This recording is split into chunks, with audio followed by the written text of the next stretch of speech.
Donald Trump raising the possibility that a former rival could become his running mate. Here he is last night talking about Ohio Governor John Kasich first. I would certainly consider him. I mean, he's somebody that I've gotten along with during the debates. During intermission, I always seem to be talking to John.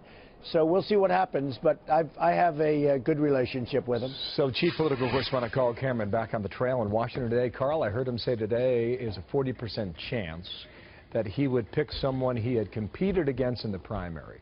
What are you hearing? Well, it's a very deliberative process, this.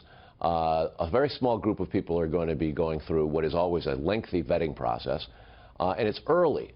Trump knows that there's an awful lot of Republicans out there who aren't that thrilled with his being the nominee, and it's going to take him a little while to chew it over and digest it.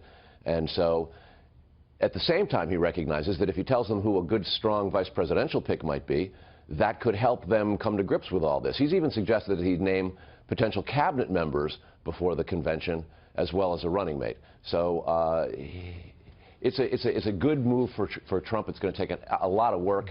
Former rivals are usually where candidates tend to start because they've already gotten into the dialect. What about names? How free is he or the campaign to share that with you? Well, I think that's one of the things he wants to do, is to start putting out names and sort of market test it at a couple of his upcoming speeches and rallies and see what people's reactions are to these sorts of things. But one former rival is going to actually run the searches, and that's Dr. Ben Carson. Dropped out and endorsed Trump quite early. They are starting, as all candidates do, with a very, very long list, and they start trimming it down as they see who can meet the sort of criteria of the vet. First off, you got the former rivals, and you can see here that some of them have already been mentioned. John Kasich, Marco Rubio. Chris Christie is clearly looking for some sort of an opportunity in the administration, and Trump has spoken favorably about Scott Walker as well.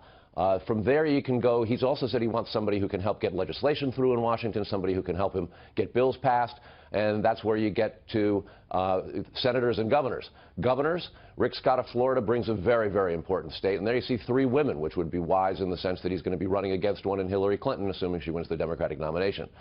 There are folks from the Senate, including Jeff Sessions, the first senator to endorse him, helped write his immigration plan and is a senior advisor to the campaign.